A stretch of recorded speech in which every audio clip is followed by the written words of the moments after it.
I am excited to include an overview of Patanjali's 8 limbs of yoga in our Masterclass. Thanks to articles in Daily Om, Yoga International, and the Chopra Center certification track for primordial sound meditation for much of the inspiration in this segment.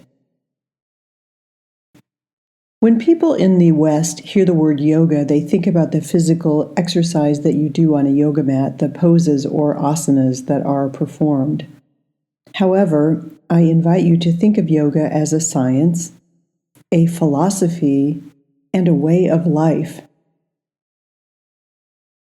The physical aspect of yoga poses or asanas make up only a very small part of a much deeper body of knowledge. It's just one aspect of Patanjali's eightfold path. And when we use the word yoga here, we mean something much broader and more complex than just the physical aspect. Yoga is an ancient practice that is treated like a science in India and around the world. It's a guide on how to live a well-rounded, meaningful life. The word yoga comes from the Sanskrit word yuj, meaning to unite, come together, or yoke. Yoga is a union of body, mind, and soul with universal consciousness. The union between ourselves and the divine is always there. It is part of our essential nature. But sometimes in life we become distracted, disconnected from universal consciousness, and we become focused on daily demands, maybe even experiencing stress, lack of balance, and even burnout. The practice of yoga, broadly defined, can help us keep that divine connection. Yogic knowledge enhances our sensitivity and connection to the cycles of nature and tunes us into our body's needs. It helps rejuvenate us from stress and bring more clarity to our minds, which helps us make better choices. It increases our physical and mental well-being and improves our energy levels. Yoga can enhance our self-awareness and understanding of others so that we can better moderate our day-to-day existence while moving our lives in a more powerful and positive direction. We can learn to make better and healthier choices, spend more time at our best, and live our fullest potential. When I began to study Vedanta, I often thought about Maslow's concept of self-actualization that is taught in basic psychology courses. The idea that after our more basic needs are met, we yearn to fulfill or self-realize or actualize our fullest and highest potential. The ancient sages taught about the human yearning to flourish, with concepts similar to self-actualization, and then went a step further, saying that the highest human need is to transcend, recognizing the spiritual dimension of human need. These ancient sages developed a methodical system of self-improvement towards self-actualization and transcendence, helping us to tune into our bodies and minds, to tune into others, to tune into nature.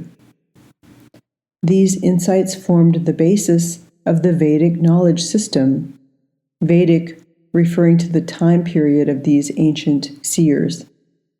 Their writings became known as the Vedas, which form the original source of this Vedic knowledge system. Wisdom traditions such as Hinduism and Buddhism derived their teachings from these beliefs, which were taught orally and then later written. As yoga has evolved and blossomed over thousands of years, numerous forms and schools of yoga have developed. Traditionally, there are 4 types of yoga. Jnana yoga, which is the yoga of the intellect, science, and knowledge. Bhakti yoga, which is the yoga of love and devotion. We practice bhakti yoga when we sing or chant kirtan. Karma yoga, which is the yoga of service and action. And Raja yoga, the yoga of meditation, physical poses, and breathing practices. Raja Yoga is frequently referred to as the royal path to yoga because it focuses on practices that take our awareness inward and promote the integration of the mind, body, and spirit.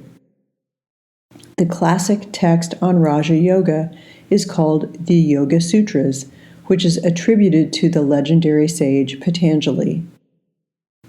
Patanjali was not the creator of Raja Yoga, but merely the first known to systematize it in his Bible-like text, which are called sutras. In Sanskrit, sutra means thread.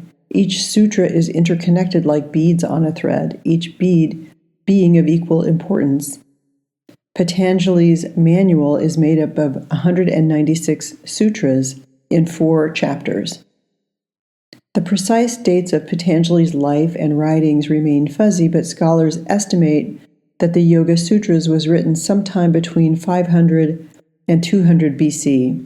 According to Patanjali's Yoga Sutras, yoga is the settling of the mind into silence.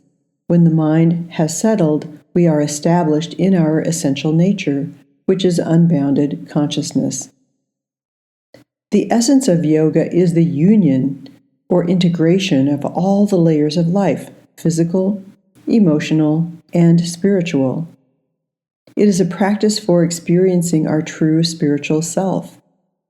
Rooted in this connection to spirit, we are able to solve the challenges that arise in life with greater ease and grace. Yoga is a complete system designed to move you closer to who you truly are. Yoga is often referred to as having 8 limbs, which together form the tree of yoga.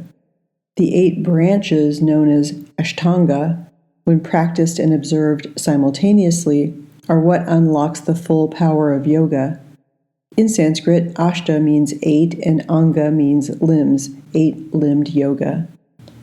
The 8 branches support each other and create a foundation for an enriched existence. By observing all 8 branches, we make yoga work effectively. If someone only focuses on one area, for example, just the physical postures on the mat, they can miss out on the richness that yoga has to offer us. The first 2 branches are about life behaviors. The next 2 are what you perform on the yoga mat, and the last 4 are progressive steps in meditation. I think of them like tree limbs that you can climb from one to the next level. The 8 limbs are Yamas, which are guidelines for interacting with others, Niyama, guidelines for interacting with yourself, Āsana, physical postures and techniques, Prāṇāyāma, breathing exercises and techniques, Pratyāhāra, giving your 5 senses a rest, Dhāraṇā, focus and concentration on a single point, Dhyāna, experience of meditation, and Samādhi, experience of your true nature. I like to teach the limbs in reverse order, starting with the last or 8th limb, Samādhi. So that's what we will cover next. If you think of the 8 limbs on a tree, the way I visualize it is with Samādhi as the top branch or limb.